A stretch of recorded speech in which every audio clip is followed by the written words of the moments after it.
तो इसमें हम पढ़ेंगे तृतीय उत्थान। तृतीय उत्थान संवत 1975 से। प्रकरण 5 गद्य साहित्य की वर्तमान गति। यहाँ पे गति होगा। सामान्य परिचय। हमने अब तक प्रथम उत्थान और द्वितीय उत्थान देख लिया है।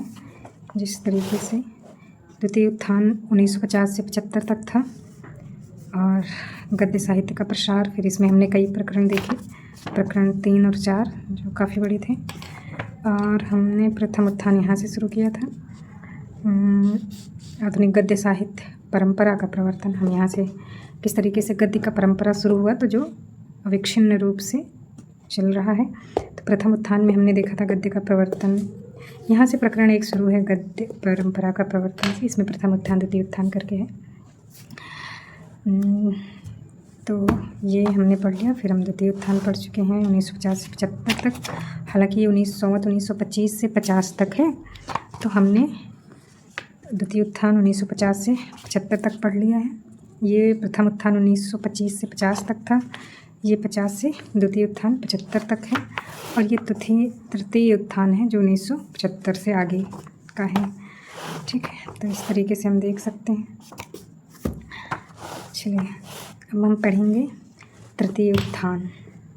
इसमें हेडिंग है गद्य साहित्य की जो वर्तमान गति है। वर्तमान में गद्य में क्या लिखा जा रहा था शुक्ल जी के समय, वो चीज़ें हैं। तो सबसे पहले हम सामान्य परिचय पढ़ेंगे। तो सामान्य परिचय में है कि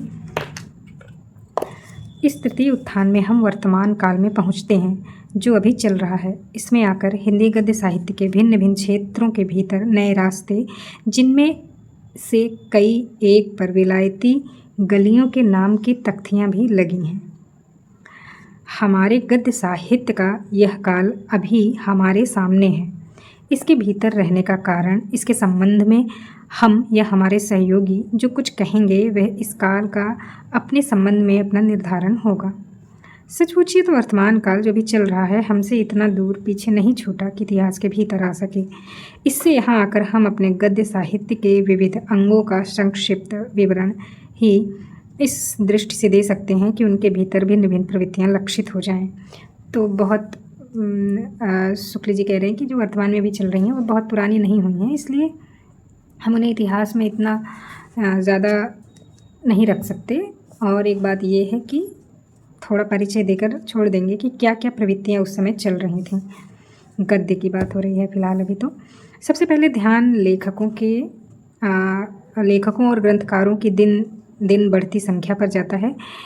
इन 20-21 वर्षों के बीच हिंदी साहित्य का मैदान काम करने वालों से पूरा भर गया, जिससे उनके कई अंगों की बहुत अच्छी पूर्ति हुई। पर साथ ही बहुत सी फालतू चीज़ें भी इधर उधर बिखरीं, जैसे भाषा का पूरा अभ्यास और उस पर अच्छा अधिकार रखने वाले प्राचीन और नवीन साहित्य के स्वरूप को ठीक ठीक परखने वाले अनेक लेखकों द्वारा हमारा साहित्य पुष्ट और प्रौढ़ हो चला।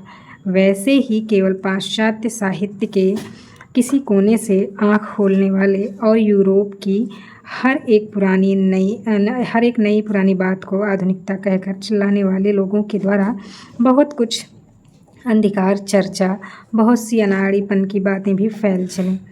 इस दूसरे ढांचे के लोग यूरोप की सामाजिक, राजनीतिक और साहित्यिक परिस्थितियों के अनुसार समय समय पर उठे नाना वादों और प्रवादों को लेकर और उनकी उक्तियों के टेढ़े सीधे अनुवाद को उद्धरणी करके ही अपने को हमारे वास्तविक साहित्य निर्माताओं से 10 हाथ आगे बता चले।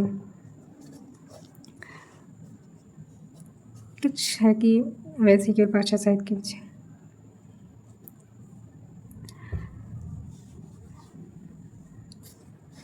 आगे कहते हैं कि इनके कारण हमारा सच्चा साहित्य रुका तो नहीं, पर व्यर्थ की भीड़ भाड़ के बीच ओट में अवश्य पड़ता रहा। क्या नाटक, क्या उपन्यास, क्या निबंध, क्या समालोचना, क्या काव्य मीमांसा, सबके क्षेत्रों के भीतर कुछ विलायती मंत्रों का उच्चारण सुनाई पड़ता आ रहा है। इनमें से तो कुछ ऐसे हैं जो अपने जन्म स्थान में अब नहीं सुनाई पड़ते। हंसी तब आती है जब कुछ ऐसे व्यक्ति भी मध्य युग की प्रवृत्ति क्लासिकल, रोमांटिक इत्यादि शब्दों से विभूषित अपनी आलोचना द्वारा नए युग की वाणी का संचार समझने खड़े होते हैं। जो शब्दों का अर्थ जानना तो दूर रहा, अंग्रेजी भी नहीं जानते। उपन्यास के क्षेत्र में देखिए तो एक और प्रेमचंद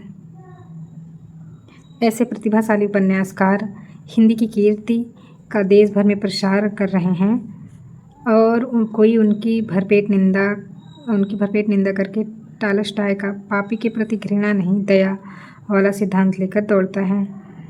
ठीक है, तो इतना ये बोलते हैं इनके बारे में। प्रेमचंद के बारे में बहुत एक आध लाइन ही। एक दूसरा आता है जो दया वाले सिद्धांत के विरुद्ध यूरोप का साम्यवादी सिद्धांत भिड़ाता है और कहता है कि गरीबों का रक्त चूस कर उन्हें अपराधी बनाना और फिर बड़ा बनाकर दया दिखाना तो उच्च वर्ग के लोगों की मनोवृत्ति है। वह बड़े जोश के साथ सूचित करता है कि इस मनोवृत्ति का समर्थन करने वाला साहित्य हमें नहीं चाहिए। हमें तो ऐसा साहित्य चाहिए जो पद दलित अकिंचनों में रोष, विद्रोह और आत्मगौरव का संचार कर सके और उच्च वर्ग के लोगों में नैराश्य, लज्जा और ग्लानि का भाव है। एक और स्वर्गीय जयशंकर प्रसाद जी अपने नाटकों द्वारा यह साफ झलका देते हैं कि प्राचीन ऐतिहासिक वृत्ति को लेकर चलने वाले नाटकों की रचना के लिए काल विशेष के भीतर तथ्य बटोरने वाला कैसा विस्तृत अध्ययन और उन तथ्यों अनुमित सामाजिक स्थिति के सजीव ब्यौरे सामने खड़ा करने वाली कैसी सूक्ष्म कल्पना चाहिए। प्रसाद जी के बारे में है।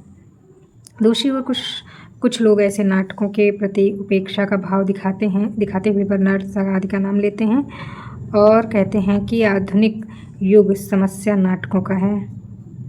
यह ठीक है कि विज्ञान की साधना द्वारा संसार के वर्तमान युग का बहुत सा रूप यूरोप पर खड़ा हुआ है, पर इसका क्या मतलब है कि युग का सारा रूप विधान यूरोप ही करे और हम आराम से जीवन के सब क्षेत्रों में उसी के दिए हुए रूप को लेकर रूपवान बनते चलें। क्या अपने स्वतंत्र रूप विकास की हमारी शक्ति सब दिन के लिए मारी गई? यहाँ पे ये दो लाइन जो हम अनुकरण है उसके लिए बोलते हैं। हमारा यह तात्पर्य नहीं कि यूरोप के साहित्य क्षेत्र में उठी बातों की चर्चा हमारे यहाँ ना हो। यदि हमें वर्तमान जगत के बीच से अपना रास्ता निकालना है तो वहाँ अनेक वादों और प्रवृत्तियों तथा उन्हें उत्पन्न करने वाली परिस्थितियों का पूरा परिचय हमें होना ही चाहिए।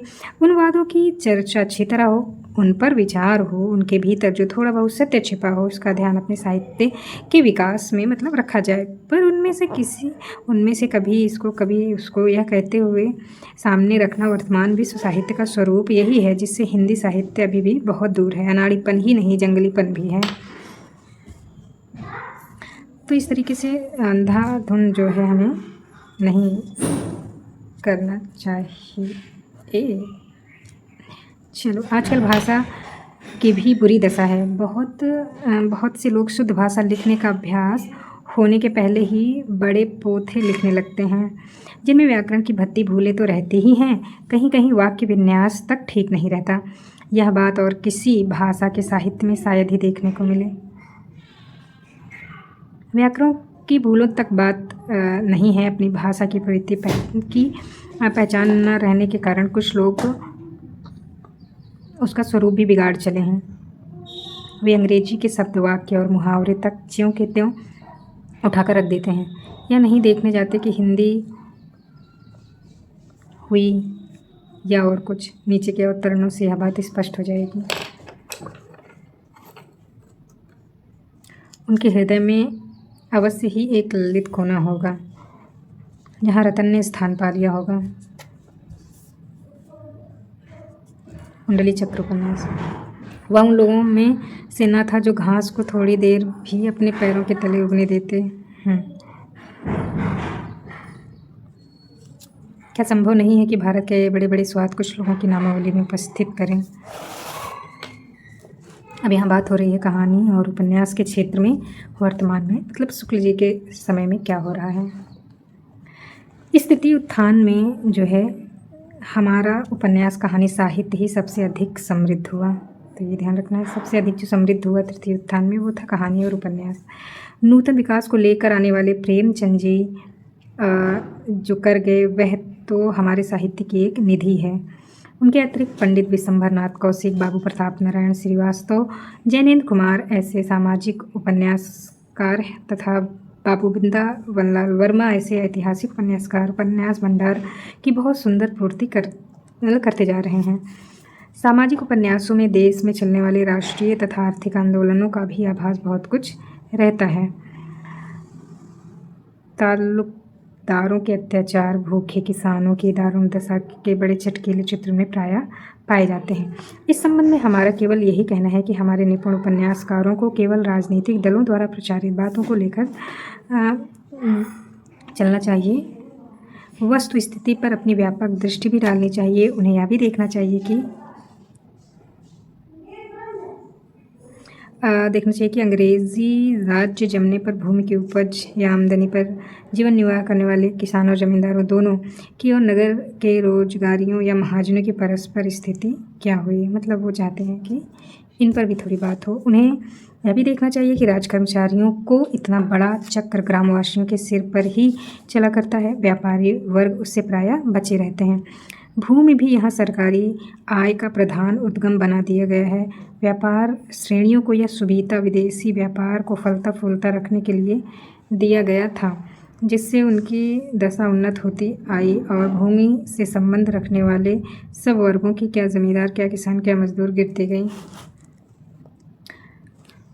जमींदारों के अंतर्गत हमें 98% साधारण जमींदारों को लेना चाहिए, 2% बड़े बड़े ताल्लुकेदारों को नहीं। किसान और जमींदार एक ओर तो सरकार की भूमिकर संबंधी नीति से पिसते आ रहे हैं, दूसरी ओर उन्हें भूखों मारने वाले नगरों के व्यापारी हैं, जो इतने घोर श्रम से पैदा की हुई भूमि का उपज का भाव अपने लाभ की दृष्टि से बढ़ाते रहते हैं। भाव किसानों जमींदारों के हाथ में नहीं।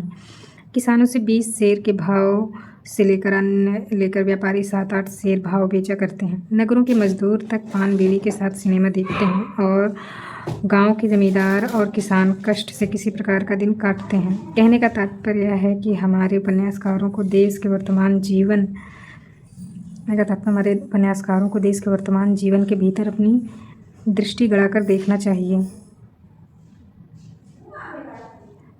केवल राजनीतिक दलों की बात को लेकर न चलना चाहिए। साहित्य को राजनीति के ऊपर रहना चाहिए, सदा उसके इशारों पर ही न नाचना चाहिए। तो ये कथन अच्छा है। आगे बढ़ते हैं कि वर्तमान जगत में उपन्यास की बड़ी शक्ति है। समाज जो एक रूप पकड़ रहा है, उसके भिन्न भिन्न वर्गों में जो प्रवृत्तियां उत्पन्न हो रही हैं, उपन्यास का विस्तृत प्रत्यक्षीकरण ही नहीं करते।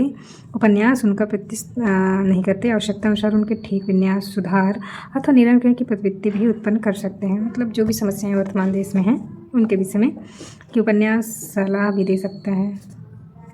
समाज के बीच खान पान के व्यवहार तक में जो भद्दी नकल होने लगी है, गर्मी के दिनों में भी सूट बूट कसकर टेबलों पर जो प्रीति भोज होने लगा है, उनको हंसकर मतलब उड़ाने की सामर्थ्य उपन्यासों में ही है। लोग या किसी जन समाज के बीच की काल की गति के अनुसार जो गूढ़ और मतलब परिस्थितियां खड़ी होती रहती हैं, उनको गोचर के रूप में सामने लाना और कभी कभी निस्तार का मार्ग भी प्रत्यक्ष करना उपन्यासों का काम है।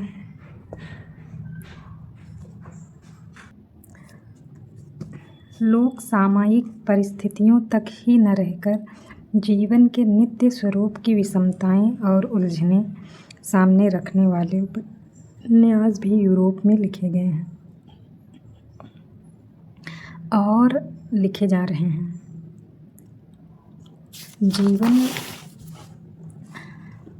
जीवन में कुछ बातों का जो मूल्य चिरकाल से निर्धारित चला आ रहा है, जैसे पाप और पुण्य, उनकी मीमांसा में भी उपन्यास प्रवृत्त हुआ।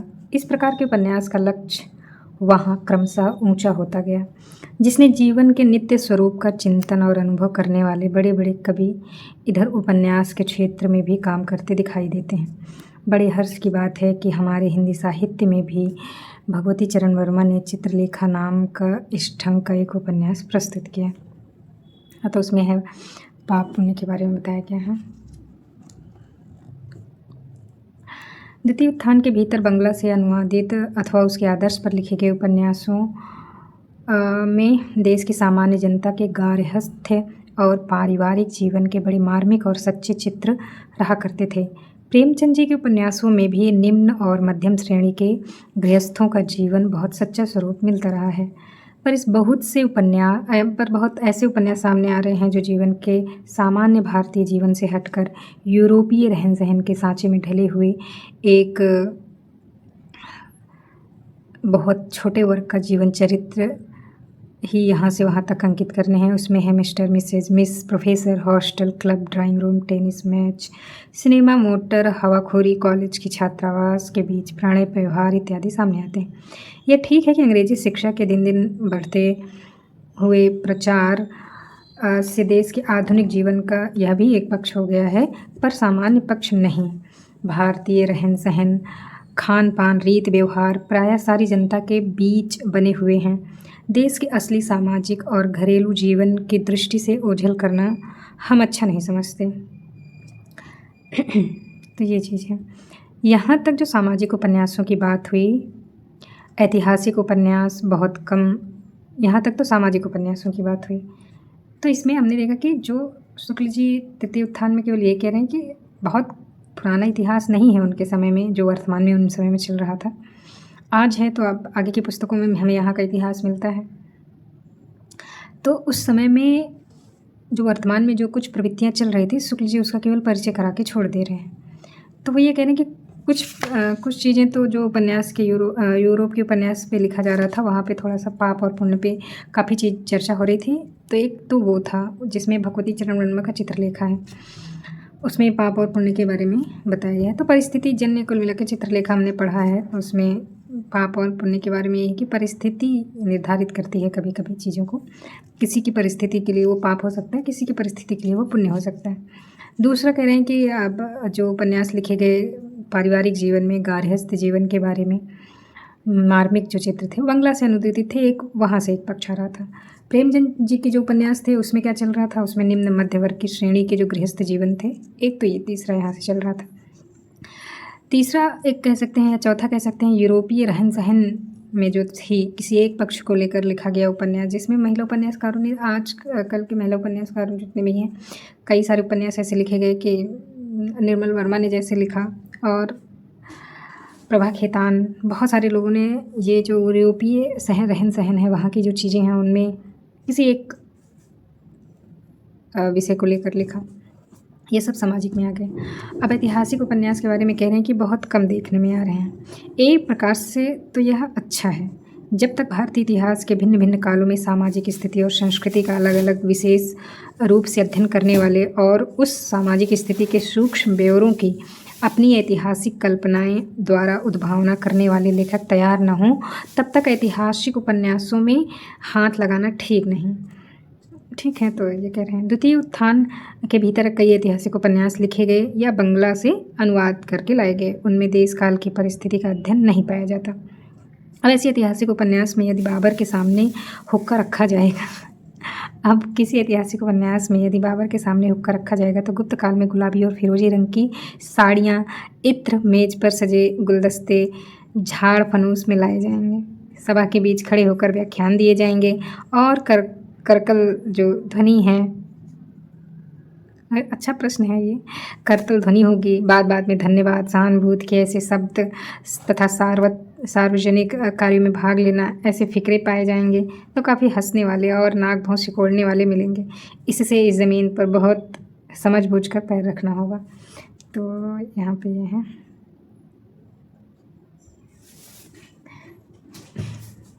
अच्छा, अब कथन है, पर सामान्यतः इतने इसमें ऐसी चीज़ें पूछ नहीं आती।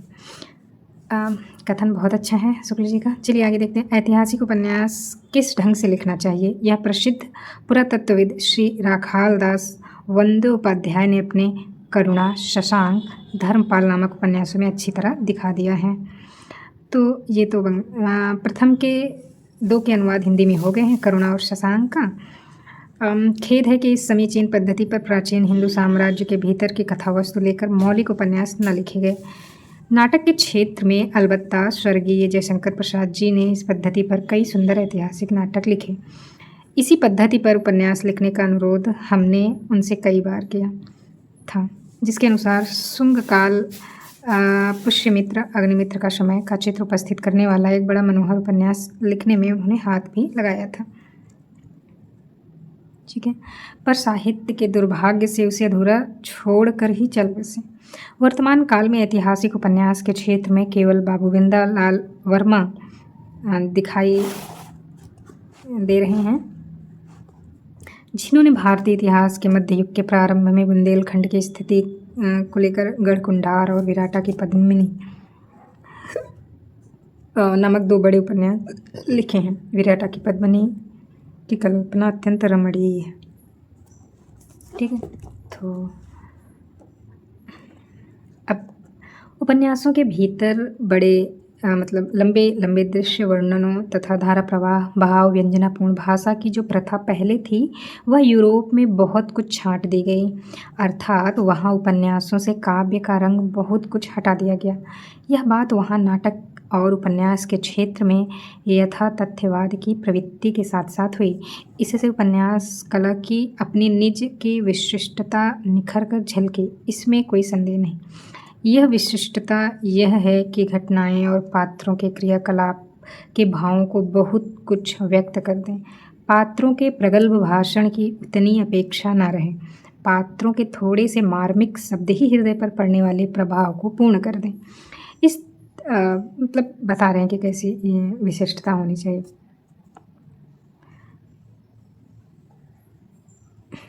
कह रहे हैं कि इस तृतीय उत्थान का आरंभ होते होते हमारे हिंदी साहित्य के उपन्यास का यह पूर्ण विकसित और परिष्कृत स्वरूप को लेकर स्वर्गीय प्रेमचंद जी आए। द्वितीय उत्थान के मतलब ये जो पूरा एक एक शब्द पे और पात्रों के मार्मिक जो शब्द हैं और इन सब के द्वितीय उत्थान के मौलिक उपन्यासकारों में शील वैचित्र्य और की उद्भावना नहीं के बराबर थी। प्रेमचंद जी के ही कुछ पात्रों में ऐसे स्वाभाविक ढांचे की व्यक्तिगत विशेषताएं मिलने लगी। तो कहते प्रेमचंद जी के कुछ ही पात्रों में ऐसे स्वाभाविक उनकी जो विशेषता थी वो मिलने, जिन्हें सामने पाकर अधिकांश लोग को यह भासित हो कि कुछ इसी ढंग की विशेषता वाले व्यक्ति हमने कहीं न कहीं देखे हैं। ऐसी व्यक्तिगत विशेषता ही सच्ची है, जिससे झूठी विशेषता और वर्तमान विशेषता दोनों अलग समझना चाहिए। मनुष्य प्रकृति की व्यक्तिगत विशेषताओं का संगठन भी प्रकृति के और विधानों के समान कुछ ढर्रों पर होता है, और अतः ये विशेषताएं बहुतों को लखाई पड़ती रहती हैं, चाहे वे उन्हें शब्दों में व्यक्त ना कर सकें। प्रेमचंद जी की चलती और पात्रों के अनुरूप रंग बदलने वाली भाषा भी पहले नहीं देखी गई। के बारे में थोड़ा सा बहुत ही कम लिखा, पर ठीक है। अंतः प्रकृति या शील के उत्तरोत्तर उद्घाटन का कौशल भी प्रेमचंद जी के एक उपन्यासों में विशेषता गबन में देखने में आया। अंतः प्रकृति या शील के उत्तरोत्तर उद्घाटन का कौशल, ये गबन के बारे में कहा है शुक्ल जी ने। सत और असत, भला और बुरा, दो सर्वथा भिन्न वर्ग के पात्र निर्माण की अस्वाभाविक प्रथा की स्थिति उत्थान में बहुत कम हुई है। और सत असत पर मनोवृत्ति की अस्थिरता का वह चित्र अभी बहुत कम दिखाई पड़ा है, जिसके अनुसार कुछ परिस्थितियों में मनुष्य अपने शील स्वभाव के सर्वथा विरुद्ध आचरण कर जाता है। तो ये उदाहरण जो है प्रेमचंद जी के उपन्यासों में मिलेगा कि पात्र विचलित होते हैं, थोड़ा अच्छा बुरा दोनों करते हैं। फिर आने वाले समय में ऐसे बहुत सारे उपन्यास हैं जिनमें जैसे मोहन राकेश हैं और बहुत ही ऐसे जैनेन्द्र के उपन्यास हो गए या गे के उपन्यास हो गए, इनमें ऐसे पात्र बहुत मिलेंगे जो हैं नैतिक, लेकिन कुछ परिस्थितियों में वो ऐसे अनैतिक काम भी कर जाते हैं जो उनके स्वभाव के विरुद्ध होता है, और ये चीज़ आधुनिक में स्वाभाविक माना गया है। उपन्यासों में भी प्रचुर विकास हिंदी में छोटी कहानियों का हुआ। कहानियाँ बहुत तरह की लिखी गई, अनेक प्रकार के, तो छोटी कहानियों के बारे में बात हो रही है, अनेक प्रकार के रूप रंग प्रकट हुए। इसमें तो कोई संदेह नहीं कि उपन्यास और छोटी कहानी दोनों के ढांचे हमने पश्चिम से लिए हैं भी ये ढांचे बहुत सुंदर। हम समझते हैं कि ढांचों तक रहना चाहिए। पश्चिम में भिन्न भिन्न दृष्टियों से किए हुए उनके वर्गीकरण, उनके संबंध में निरूपित तरह तरह के सिद्धांत, कहानियों का हमारे वर्तमान हिंदी साहित्य में इतनी अनेक रूपता के साथ विकास हुआ है कि उनके संबंध में हम अपने कुछ स्वतंत्र सिद्धांत स्थिर कर सकते हैं, अपने ढंग पर उनके भेद उपभेद निरूपित कर सकते हैं। इसकी आवश्यकता समझने के लिए उदाहरण लीजिए, छोटी कहानियों के जो आदर्श और सिद्धांत अंग्रेजी की अधिकतर पुस्तकों में दिए गए हैं, उनके अनुसार छोटी कहानियों में सील या चरित्र विकास का अवकाश नहीं रहता। पर प्रेमचंद की कहानी है बड़े भाई साहब, जिसमें चरित्र चित्रण के अतिरिक्त कुछ है ही नहीं। जिस संग्रह के भीतर यह कहानी है, उसकी भूमिका प्रेमचंद जी ने कहानी विकास को बड़ा भारी कौशल कहा है। छोटी कहानियों के जो छोटे मोटे संग्रह निकलते हैं, उनमें भूमिका के रूप में अंग्रेजी पुस्तकों से लेकर कुछ सिद्धांत प्रायः रख दिए गए हैं। यह देखकर दुख होता है, विशेष करके तब जब उन सिद्धांतों से सर्वथा स्वतंत्र कई सुंदर कहानियाँ उन संग्रहों के भीतर मिल ही जाती हैं। तो ऐसा बता रहे हैं। उपन्यास और नाटक दोनों से काव्यत्व का अवयव बहुत कुछ निकलने की प्रवृत्ति किस प्रकार यूरोप में हुई और दृश्य वर्णन, प्रगल्भ भाव व्यंजना, अलंकारिक चमत्कार आदि किस प्रकार हटाए जाने लगे, इसका उल्लेख अभी कर रहे हैं। उनके अनुसार इस तृतीय उत्थान में हमारे उपन्यासों के ढांचों में भी कुछ परिवर्तन हुआ। परिच्छेदों के आरंभ में लंबे लंबे काव्य में दृश्य वर्णन जो पहले रहा करते थे, बहुत कम हो गए। पात्रों के भाषण का कुछ भी अधिक स्वाभाविक और व्यवहारिक हुआ। उपन्यासों को काव्य के निकट रखने वाला पुराना ढांचा एक बारगी छोड़ दिया गया। क्यों छोड़ा जाए? उसके भीतर हमारे भारतीय कथात्मक गद्य प्रबंधों जैसे कादम्बरी, हर्षचरित के स्वरूप की परंपरा छिपी हुई है। यूरोप उसे छोड़ रहा है या छोड़ दे, यह कुछ आवश्यक नहीं कि हम हर एक कदम उसी के पीछे पीछे रखें। अब यह आदत छोड़नी चाहिए कि कहीं हार्डी का कोई उपन्यास पढ़ा और उसमें अवसाद या दुखवाद की गंभीर छाया देखी तो चट बोल उठे कि अभी हिंदी के उपन्यासों को यहाँ तक पहुँचने में देर है। बौद्धों के दुखवाद का संस्कार किस प्रकार जर्मनी के शोपेनहावर से होता हुआ हार्डी तक पहुँचा, यह भी जानना चाहिए।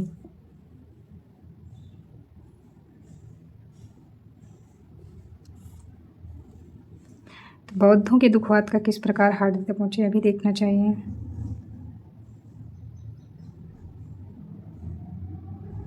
तो यहाँ का है कि जैसे उसके भीतर भारतीय कथात्मक गद्य प्रबंध हैं, कादम्बरी, हर्षचरित शुरू की परंपरा है।